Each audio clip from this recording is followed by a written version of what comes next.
तो आज छत्तीसगढ़ का बजट मुख्यमंत्री भूपेश बघेल पेश करेंगे और इससे पहले बंसल न्यूज ने छत्तीसगढ़ की जनता से जाना कि उन्हें बजट से क्या कुछ उम्मीदें हैं। संवाददाता दामिनी बंजारे ने लोगों से बातचीत की। किसानों के ऊपर इस बार हमको बहुत राहत मिली थी केंद्र के बजट से, और पेट्रोल और डीजल का रेट अगर राज्य सरकार कुछ निर्धारित करे, जीएसटी के दायरे में लाए, तो उससे होगा ये कि ट्रांसपोर्ट का खर्चा बचेगा, भाड़ा कम होगा। भाड़ा कम होने से आम उपभोक्ताओं को इससे राहत मिलेगी, सब्जियां भी सस्ती होगी, सब्जियों के अलावा बाकी चीज भी, क्योंकि ट्रांसपोर्ट का खर्चा ही सबसे ज्यादा है, तो रेट उससे कम होंगे तो आम उपभोक्ताओं को इससे राहत मिलेगी। बजट में सबसे पहले इनपुट जो किसानों को लगता है, इनपुट में 18 से 28% जीएसटी लगता है।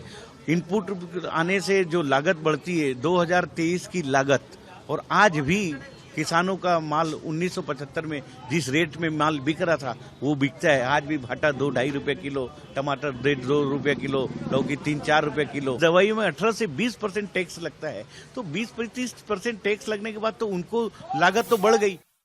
ऐसे स्टूडेंट हमारी तो यही इच्छा है कि स्टूडेंट्स के लिए कुछ बजट में अच्छा है।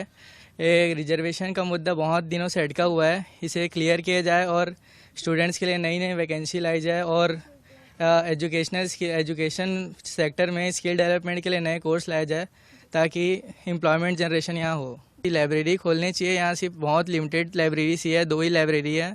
सरकार से उम्मीद रखता हूँ कि छत्तीसगढ़ में भी टेक्नोलॉजी के फील्ड में ही, कृषि के साथ साथ टेक्नोलॉजी फील्ड में भी बजट में कुछ प्रावधान किया जाए, क्योंकि छत्तीसगढ़ टेक्नोलॉजी के फील्ड में बहुत पिछड़े हुए हैं। हम देखते हैं आज कल चाइना का मोबाइल खरीद रहे हैं, इधर अन्य देश कई कई प्रोडक्ट खरीद रहे हैं, तो भारत और छत्तीसगढ़ में भी ऐसे कई प्रोडक्ट बनना चाहिए जो यहाँ के हो।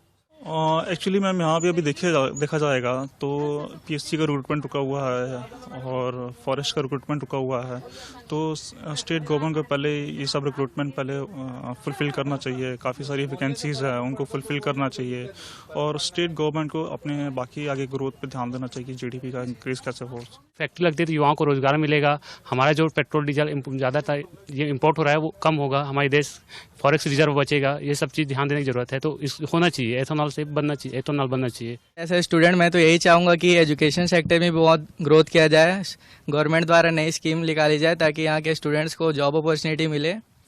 और जो यहाँ प्राइमरी और सर्विस सेक्टर में भी ग्रोथ हुआ है, पर सेकेंडरी सेक्टर में बहुत टेबल है, यहाँ ग्रोथ नहीं हुआ है, तो इसलिए टेक्नोलॉजी सेक्टर में थोड़ा फोकस किया जाए ताकि वहाँ से भी स्टूडेंट्स के लिए जो एम्प्लॉयमेंट अपॉर्चुनिटी निकले। हमारी मुख्य मांग रहती है कि रोजगार के लिए कुछ वैकेंसी बढ़ाए, कुछ एक्स्ट्रा फंड दे ताकि हम युवाओं को रोजगार मिले। सब छत्तीसगढ़ के जितने भी हमारे 33 जिले हैं, सभी जिलों में कुछ फंड 20 करोड़ या 25 करोड़ इनोवेशन के रूप में दे दिया जाए, जिससे युवा कुछ इनोवेशन करेंगे और स्किल के माध्यम से खुद स्वरोजगार पैदा करेंगे। इस रूप में निश्चित रूप से कह सकते हैं कि अभी छत्तीसगढ़ थोड़ा सा पिछड़ा हुआ है, क्योंकि एजुकेशन की दृष्टि से देखा जाए तो हमारा रैंकिंग कहीं ना कहीं 20 के ऊपर ही आता है। पहले में तो केरल सभी राज्य लोग आते हैं, तो इस पे बिल्कुल सुधार करना चाहिए, क्योंकि अभी बहुत सारे यूनिवर्सिटी कॉलेज तो हैं, कुछ सुधार अच्छा चीज़ है, या आत्मानंद लाए हैं, बहुत अच्छी चीज़ है। उसका परिणाम अभी तत्काल नहीं दिखेगा, आने वाला 5-7 साल बाद उसका बहुत अच्छा रिजल्ट आने वाला है, क्योंकि एजुकेशन मस्ट है। अभी सरकार द्वारा बेरोजगारी भत्ता दिया जा रहा है, मैं सरकार से मांग करूंगा कि बेरोजगारी भत्ता के साथ साथ बेरोजगारों को लोन भी दे, प्रॉपर लोन दे, ताकि वो अपना जो आगे की पढ़ाई है वो जारी रख सके, क्योंकि पढ़ाई के दौरान मेन प्रॉब्लम होता है फाइनेंशियल प्रॉब्लम होता है। अगर स्टूडेंट को अगर लोन मिलता है, अगर सरकार उसे गारंटी देता है, तो इससे शिक्षा में शायद इम्प्रूव हो सकता है।